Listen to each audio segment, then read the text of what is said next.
स्वागत है आप सबका हमारी नई वीडियो में। तो हम शुरू करते हैं अपनी नई क्लास। आज का हमारा टॉपिक है सम्राट अशोक। मौर्य मौर्य साम्राज्य से जो है एक स्पेसिफिक टॉपिक जो है जिससे क्वेश्चन पूछता है उसका नाम है सम्राट अशोक। तो हम सम्राट अशोक से शुरू करते हैं। पहले थोड़ा ब्रीफ में चले जाते हैं, फिर पीछे का देख लेते हैं। जैसे मौर्य वंश की स्थापना किसने की थी? तो मौर्य वंश की स्थापना चंद्रगुप्त मौर्य ने की थी। और चंद्रगुप्त मौर्य और उसके बाद उनके पुत्र हुए। उनका पुत्र का नाम था बिंदुसार। ठीक है। अब बिंदुसार के पुत्र का नाम था अशोक। ठीक है। तो ये अशोक अपनी पीढ़ी के तीसरे पुरुष थे, मतलब तीसरे राजा थे। तो अब अशोक से शुरू करते हैं, क्योंकि हमारे सिलेबस में अशोक से दिया गया तो अशोक शुरू करते हैं। तो ये रहा अशोक। अशोक जो है, अशोक अशोक का राज्याभिषेक दो बार हुआ। ठीक है। पहली बार अशोक का राज्याभिषेक होता है 273 ईसा पूर्व में, तथा दूसरी बार वो अपना राज्याभिषेक करता है 269 ईसा पूर्व में। ठीक है। सिंघली अनुसूती है ये, या फिर कह सकते हैं श्रीलंका का ग्रंथ। ठीक है। श्रीलंकाई ग्रंथ।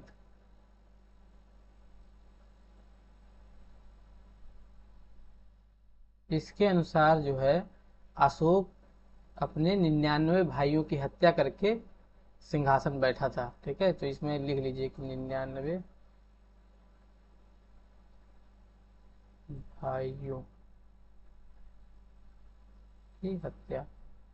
तो 99 भाइयों की हत्या अशोक ने की थी। किसमें वर्णन है? तो सिंघली अनुसूती में इसका जो है वर्णन होता है।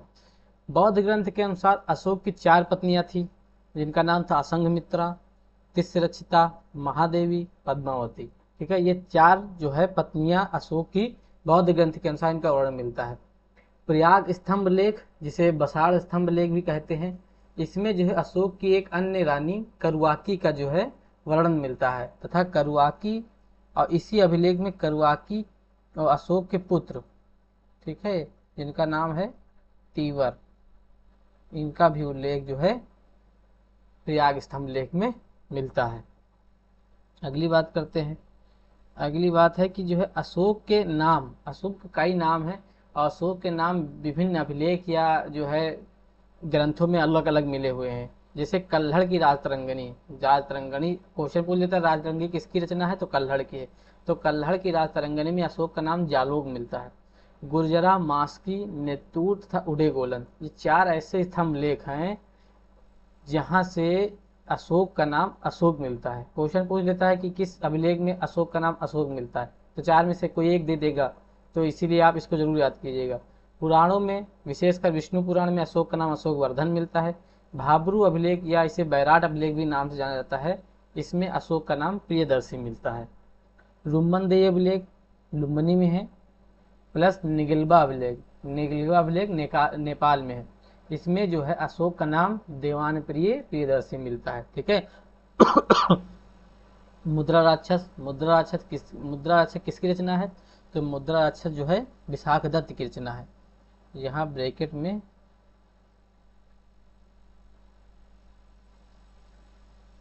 विशाख दत्त भी लिख लीजिए। ठीक है।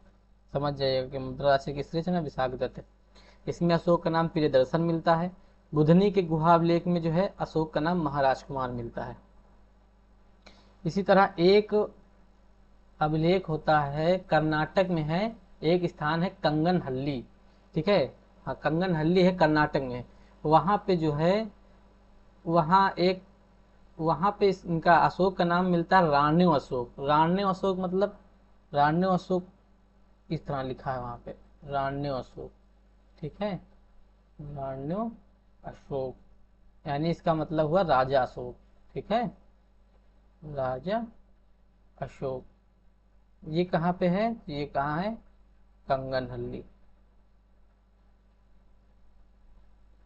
कंगनहल्ली कहाँ है? तो ये है कर्नाटक में। ठीक है। ये हुए अशोक के अन्य नाम, जो अशोक के कहाँ कहाँ नाम किसमें मिलते हैं, ये हुआ अशोक का। अब क्वेश्चन आंसर शुरू करते हैं। क्वेश्चन आंसर के थ्रू जो जानकारी है अशोक की, उनको भी आपको देते चलते चलेंगे। ठीक है। तो पहला क्वेश्चन ये रहा। पहला क्वेश्चन है, किसने सहिष्णुता, उदारता और करुणा के त्रिविध आधार पर राजधर्म की स्थापना की? तो ये इसका ऑप्शन होगा ए, अशोक। ठीक है। एक सेकेंड, तो इसका ऑप्शन क्या होगा, ए अशोक। जब कलिंग का युद्ध हो जाता है तब अशोक जो है, मतलब अशोक धर्म के रास्ते पे चला था। अशोक उस कलिंग के युद्ध को देख के बहुत विचलित होता है, जिसमें बहुत ही लोगों की मतलब मृत्यु हुई थी, लगभग 1 लाख लोगों की मृत्यु हुई थी, जिससे बहुत जो है द्रवित होता है अशोक। उसके बाद वो जो है धर्म के मार्ग पर चला जाता है, युद्ध को त्याग देता है। तो वही कहा है कि इसने सहिष्णुता, उदारता और करुणा के त्रिविध आधार पर आज धर्म की स्थापना की। तो उसका क्या है, ऑप्शन होगा ए अशोक। ठीक है, दूसरा क्वेश्चन देखते हैं कि अशोक के शिलालेख को सर्वप्रथम किसने पढ़ा। तो अशोक के शिलालेख, अशोक के 3 प्रकार के जो है अभिलेख मिलते हैं, शिलालेख, स्तंभ लेख और गुहा लेख। गुहा लेख मतलब जो गुफाओं में लिखे गए हैं, शिलालेख जो पत्थरों पे लिखे गए हैं, और स्तंभ लेख जो स्तंभ बना के उस पे जो लिखा गया। शिलालेख स्तंभ लेख भी 2 प्रकार के हैं, दीर्घ शिलालेख, लघु शिलालेख। दीर्घ स्तंभ लेख, लघु स्तंभ लेख। ठीक है, अशोक की जो है अभिलेखों की भाषा जो है प्रायः, मतलब अधिकतर आपको जो भाषा मिलेगी वो प्राकृत मिलेगी, और जो लिपि है वो ब्राह्मी मिलेगी। लेकिन अशोक के अभिलेखों में 4 लिपियां हैं, ब्राह्मी, खरोष्टी, अरमेइक और यूनानी। 4 लिपियों में अशोक के स्तंभ मिले हैं। आगे चल के आपको बताएंगे कि कौन कौन से स्तंभ लेख कहाँ मिले हैं, किस भाषा में मिले हैं, आगे ये बात बताएंगे। तो पहले देखिए अशोक के शिलालेख को सर्वप्रथम किसने पढ़ा। तो अशोक के शिलालेखों को सर्वप्रथम जो है option number C, James Prinsep ने पढ़ा था, 1837 ईस्वी में पढ़ा था। लेकिन एक ट्रिफेंथैलर महोदय हुए, इन्होंने जो है अशोक के स्तंभों की खोज 1750 ईस्वी में कर ली थी, लेकिन वो पढ़ नहीं पाए थे। इनके शिलालेखों को सबसे पहले जेम्स प्रिंसेप ने पढ़ा। ठीक है, नेक्स्ट क्वेश्चन देखते हैं। तो नेक्स्ट क्वेश्चन है, निम्नलिखित में से कौन सा क्षेत्र अशोक के साम्राज्य में सम्मिलित नहीं था। ठीक है, तो अशोक के साम्राज्य में कौन सम्मिलित नहीं था। तो अशोक के साम्राज्य में श्रीलंका जो है सम्मिलित नहीं था। अशोक के 14 शिलालेख हैं। ठीक है, और 14 शिलालेख में देखिए कौन सा लेख, शायद दूसरा या दूसरा शिलालेख है शायद, रुकिए एक सेकेंड। हाँ, अशोक का दूसरा शिलालेख है, जिसमें अशोक के जो है पड़ोसी राज्यों की चर्चा की गई, जिसमें चोल, चेर, पांड, सतीय पुत्र और ताम्रपर्णी। ताम्रपर्णी को ही श्रीलंका कहा जाता है। ठीक है, तो इसी ये जो है अशोक के पड़ोसी राज्य हैं, अशोक ने अपने शिलालेखों में उनका वर्णन किया है। तो श्रीलंका क्या हुआ, अशोक के साम्राज्य में शामिल नहीं था, इसका पड़ोसी राज्य था। बल्कि और अफगानिस्तान, बिहार, कलिंग, ये तीनों ऐसे जो अशोक के साम्राज्य में शामिल थे। ठीक है, अब अशोक के 14 शिलालेख हैं, तो 14 शिलालेखों के बारे में अच्छे से आपको बता देते हैं। इसी से कई क्वेश्चन बने हुए आपने, मतलब इसमें भी हैं, आगे पेपर में भी कई क्वेश्चन आपको शिलालेख से मिलके, अगर अशोक से क्वेश्चन मिलता है तो सबसे ज़्यादा चांसेस रहेंगे कि वो शिलालेख से क्वेश्चन पूछेगा। ठीक है, तो शिलालेख के बारे में देखते हैं। अशोक के कुल 14 शिलालेख हैं। ठीक है, तो पहला शिलालेख में जो है ये है प्रथम शिलालेख। प्रथम शिलालेख में क्या बताया गया है, प्रथम शिलालेख में बताया गया है कि सामाजिक उत्सवों का बहिष्कार किया गया तथा जीव हत्या की निंदा की गई। जीव हत्या की निंदा की गई किस अभिलेख में वर्णन है, प्रथम शिलालेख में जो है इसका वर्णन है। द्वितीय शिलालेख, द्वितीय शिलालेख में क्या कहा गया है, नंबर 1 कहा गया कि मानव एवं पशु चिकित्सा से संबंधित औषधियों का उल्लेख किया गया है। मानव पशु चिकित्सा से संबंधित जितनी औषधियां उनका उल्लेख द्वितीय मतलब शिलालेख में किया गया है। अशोक के 5 सीमावर्ती राज्यों का उल्लेख भी द्वितीय शिलालेख में, कौन कौन से हैं, चेर, चोल, पांड्य, सतीपुत्र और ताम्रपर्णी। तीसरे शिलालेख में क्या है, तीसरे शिलालेख में कहा गया है इसमें युक्त, रज्जुक और प्रादेशिक अधिकारियों की नियुक्ति की गई। तो नियुक्ति का उल्लेख है, गलत थोड़ा सा हो गया।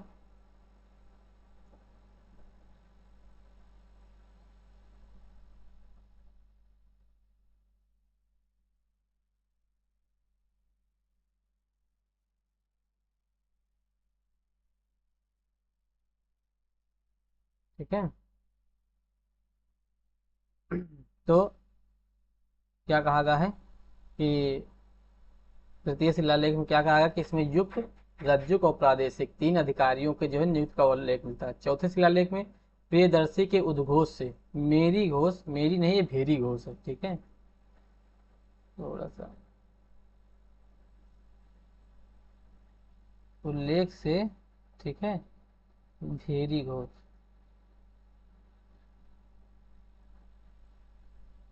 भेरी घोष किसमें बदल गया, धम्म घोष में बदल गया। भेरी घोष मतलब क्या होता है, तो भेरी घोष का मतलब हुआ कि जो है ये है भेरी घोष। भेरी घोष मतलब कि जो युद्ध की, वो मतलब घोष देते थे, युद्ध का जो है, कहते थे युद्ध करना है, तो युद्ध की जो घोष होता था, युद्ध की जो है, आप कह सकते हैं कि घोष मतलब होता है कि युद्ध का जो आह्वान करते हैं, तो युद्ध का आह्वान जो है धम्म घोष, मतलब कि धर्म के रास्ते में जो है चल दिए, कि युद्ध का अब युद्ध को छोड़ के धर्म अपना लिए। तो ये किसमें है? चौथे शिलालेख में। क्वेश्चन पूछ ले कि चौथे किस शिलालेख में यह वर्णन है कि अशोक ने युद्ध छोड़ के धर्म का रास्ता अपना लिया? तो चौथे शिलालेख में। पांचवें शिलालेख में कहा गया कि अशोक अपने राज्याभिषेक के 14वें वर्ष, ठीक है, 14वें वर्ष क्या है, 14वें वर्ष धर्म महामात नामक अधिकारी की नियुक्त किए थे। यह प्रत्येक 5वें वर्ष राज्य का दौरा करता था। ये किसमें वर्णन है? 5वें शिलालेख में। छठे शिलालेख में है कि प्रतिवेदक ये सूचना करता प्रजा का समाचार किसी भी समय बता सकते हैं राजा को, ठीक है, ये किसमें? छठे शिलालेख में है। 7वें शिलालेख में सभी संप्रदाय के लोग सभी जगह निवास कर सकते हैं। 8वें शिलालेख में अशोक अपने राज्याभिषेक के 10वें वर्ष धम्म यात्रा की शुरुआत बोधगया से शुरू किए थे। किस अभिलेख में वर्णन है? 8वें अभिलेख में। 9वां शिलालेख में है गुरुजनों का आदर करना तथा ब्राह्मणों को दान देने का उल्लेख 9वें शिलालेख में। 10वां शिलालेख, 10वें शिलालेख में कहा गया है कि यम एवं कृति की निंदा एवं धम्म पर बल दिया गया है। यम एवं कृति मतलब कि जो है भगवान, और या यम, यम मतलब कि यमराज, इस तरह के जो है जितने भी दूत या देवदूतों की जो है इसमें निंदा की गई है तथा धर्म पर बल दिया गया है 10वें शिलालेख में। 11वें शिलालेख में धर्म की विशेषता बताई गई है। 12वें शिलालेख में अपने अपने लोग अपने संप्रदाय की प्रशंसा और दूसरे संप्रदाय की निंदा न करें, ये किसमें वर्णन है? 12वें शिलालेख में। 13वें शिलालेख में कलिंग युद्ध का उल्लेख मिलता है। 8वीं या जंगली राज्यों का जो है वर्णन मिलता है, और 5 यमन राज्यों का उल्लेख किसमें? 13वें शिलालेख में। 14वें शिलालेख में जो है अशोक अपनी प्रजा को धार्मिक जीवन व्यतीत करने के लिए प्रेरित करता है, 14वें शिलालेख में वर्णन है, ठीक है। अब ये शिलालेखों से क्वेश्चन कई बने हुए हैं। क्वेश्चन देखते हैं, अशोक के निम्नलिखित अभिलेखों में किसमें दक्षिण राज्यों का उल्लेख मिलता है? तो दक्षिणी राज्य वही चोल, चेर, पांड, सतीपुत्र, ताम्रपर्णी, ये किसमें है? द्वितीय शिलालेख में, ठीक है। अगला क्वेश्चन, कलिंग युद्ध के विजय क्षतियों का वर्णन अशोक किस शिलालेख में करता है? तो अभी बताएं कि अशोक 13वें शिलालेख में जो है, 13वें शिलालेख में विजय और क्षतियों का वर्णन कलिंग युद्ध के बारे में बताता है, मतलब तीसरे 13वें शिलालेख में। अशोक ने निम्नलिखित, अशोक के किस अभिलेख में पारंपरिक अवसरों पर बलु मतलब पशु बलि पर रोक लगाई गई? ऐसा लगता है कि पाबंदी पशुओं के वध पर थी, ठीक है, मतलब पशुओं के वध पर पाबंदी लगाई गई। ये किस शिलालेख में? तो 5वें शिलालेख में जो है ये बात कही गई। देखिए यहाँ पे लिखा था 5वें शिलालेख, असनब राजेश्वर धर्म महामात नामक अधिकारी जो प्रत्येक 5वें वर्ष राज्य का दौरा करते थे, और यहीं पे आप लिख लीजिए क्या? पशु बलि पर रोक।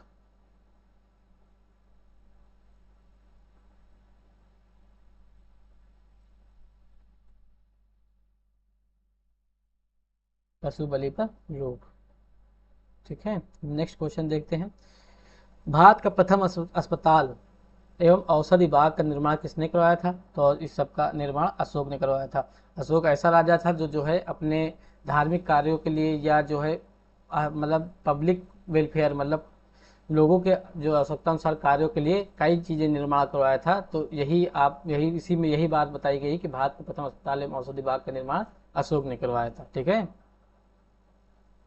नेक्स्ट क्वेश्चन देखते हैं, तो नेक्स्ट क्वेश्चन है, अब ये रहा, अशोक के शासनकाल में बौद्ध सभा किस नगर में आयोजित की गई थी? तो अशोक के शासनकाल में तृतीय बौद्ध संगीति आपको बता चुके हैं, बौद्ध धर्म में पाटलिपुत्र में हुई थी, ठीक है। तृतीय बौद्ध संगीति कहाँ हुई थी? पाटलिपुत्र में हुई थी। कब हुई थी? तो 263 ईसा पूर्व में हुई थी, ठीक है।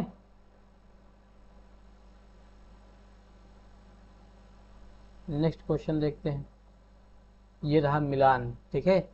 एक तरफ स्थान है, दूसरी तरफ जो है स्तूप या मठों का बात की गई कि कौन सा मठ कहाँ पे है। तो ये भी क्वेश्चन, एक्चुअली ये क्वेश्चन इसलिए इंपॉर्टेंट है क्योंकि ये यूपी स्पेशल का क्वेश्चन बन जाता है। सब जितने भी स्थान दिए गए हैं सब उत्तर प्रदेश में है, तो इसीलिए जो है ये क्वेश्चन काफ़ी इंपॉर्टेंट हो जाता है, ठीक है। तो कौशाम्बी में कौन सा मतलब कौन सा मठ है? तो कौशाम्बी में है घोस्ताराम मठ या घोस्ताराम विहार, कौशाम्बी में है, ठीक है। कुशीनगर में क्या है? तो कुशीनगर में है रानाभर स्तूप। कहाँ पे है? कुशीनगर में है।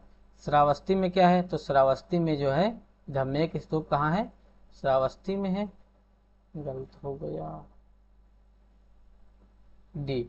ठीक है, तो धम्यक श्रावस्ती में कौन सा है, तो श्रावस्ती में जो है सहेत महेत है।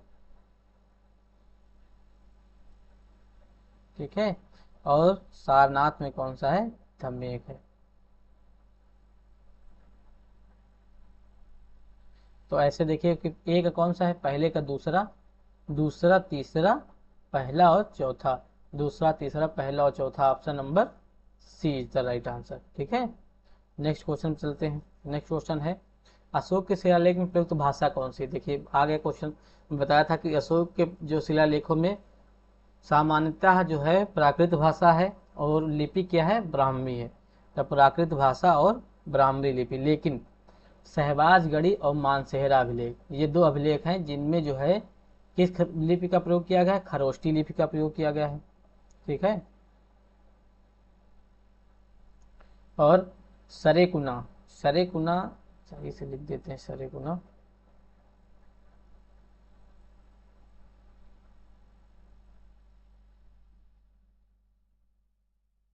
सरेकुना में जो है यूनानी प्लस अरमाइक, ये दो लिपियों का प्रयोग किया गया है। तो यूनानी और सीरियाई द्विभाषी अभिलेख कौन सा है, सेरेकुना है। ठीक है, इनको याद रखिएगा, बहुत इंपॉर्टेंट चीज है।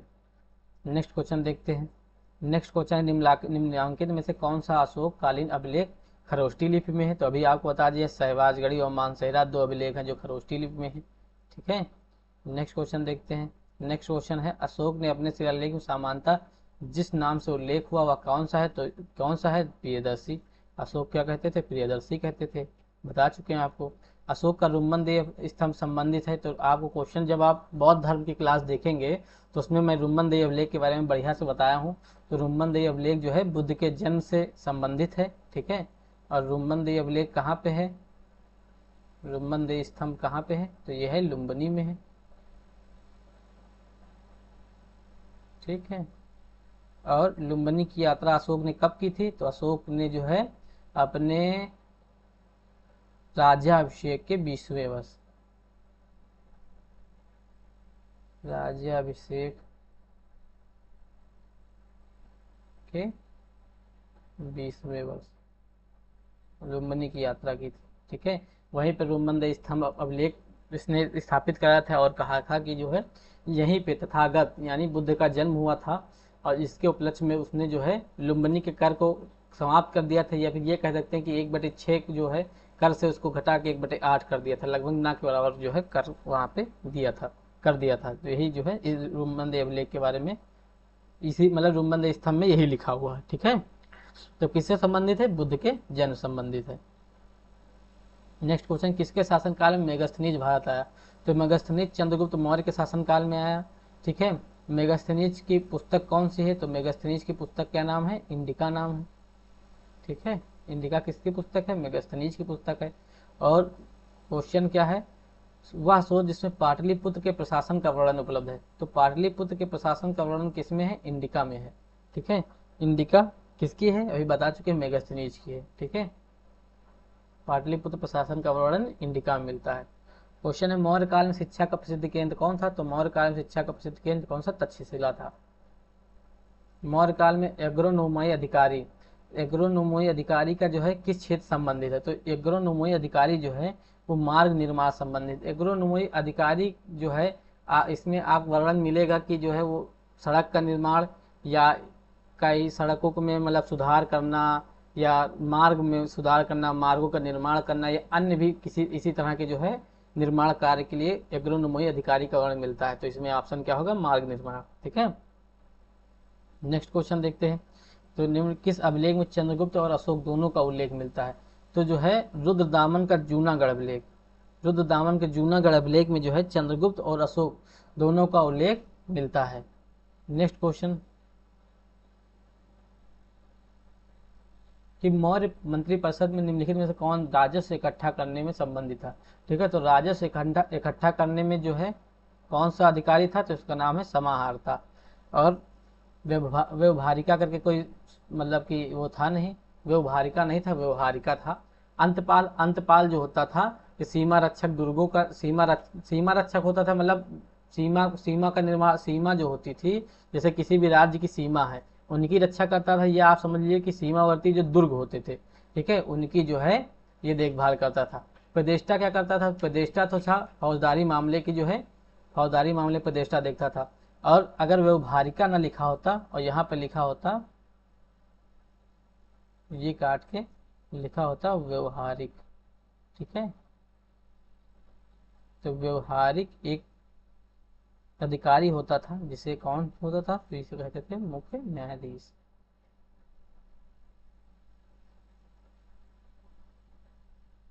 ठीक है, ये मौर्य प्रशासन के बारे में जानकारी है। नेक्स्ट क्वेश्चन देखते हैं कि मौर्य युगीन अधिकारी तौल माप का कौन सा अधिकारी था? तो तौल माप के लिए जो है पौतवा अध्यक्ष होता था, ठीक है, जो तौल माप के अधिकारी होता था। पन्ने अध्यक्ष वाणिज्य विभाग का प्रमुख होता था। सूना अध्यक्ष बूचड़ खाने का प्रमुख होता था। और जो सीता अध्यक्ष था, सीता अध्यक्ष कौन था? तो सीता अध्यक्ष राजस्व भूमिका जो है,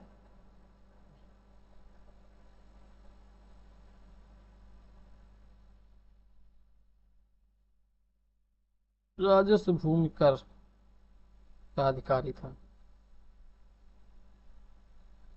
इकट्ठा का राजस्व भूमि कर जो है इकट्ठा कौन करता था? तो सीता अध्यक्ष करता था। क्वेश्चन है मौर्य काल में सीता से तात्पर्य क्या है? तो मौर्य काल में सीता क्या था? तो सीता था राजकीय भूमि पर जो है प्राप्त आय को जो है सीता कहते थे। नेक्स्ट क्वेश्चन है केवल वह स्तंभ जिसमें अशोक ने स्वयं को मगध का सम्राट बताया, तो ये कौन सा मतलब कि स्तंभ है? तो इसे कहते हैं भाब्रू स्तंभ अभिलेख। भाब्रू स्तंभ अभिलेख में बताया गया कि अशोक ने अपने आप को क्या बताया कि मगध का सम्राट है। ठीक है, नेक्स्ट क्वेश्चन देखते हैं। नेक्स्ट क्वेश्चन में है कि निम्नलिखित में किस एक अभिलेख में अशोक के व्यक्तिगत नाम का उल्लेख मिलता है? तो अभी कई आप देख चुके हैं, तो इसमें है मास्की, ठीक है, चार हैं, मास्की, गुर्जरा, नेतुर और उदय गोलन। ये चार ऐसे मतलब स्तंभलेख थे जिसमें जो है अशोक का नाम अशोक मिलता है। सबसे पहली स्लाइड में या दूसरी स्लाइड में मैंने आपको लिखा दिया था। एक क्वेश्चन है कि जो है अशोक ने जो है बराबर की पहाड़ियों में चार गुफाएं बनवाई थी, जिनका नाम था लोमस ऋषि गुफा, कर्ण चौपार गुफा, सुदामा गुफा और विश्व झोपड़ी। इन चारों गुफाओं को जो है अशोक ने आजीवक संप्रदाय को जो है दान में दिया था। ठीक है, क्वेश्चन पूछा आजीवक संप्रदाय को दान में देने के लिए जो है अशोक ने कहा झोपड़ियों का निर्माण किया था? तो बराबर की पहाड़ियों में निर्माण किया था। अब अशोक के बारे में थोड़ी सी जानकारी आप और देख लीजिए कि अशोक ने क्या क्या किया। तो क्वेश्चन पूछा जाता है राज्याभिषेक के वर्ष से। जैसे क्वेश्चन पूछा कि राज्याभिषेक के 12वें वर्ष, राज्याभिषेक के 14वें वर्ष, राज्याभिषेक के 17वें वर्ष। तो इस तरह के क्वेश्चन पूछते हैं कि किसने मतलब अशोक ने क्या किया।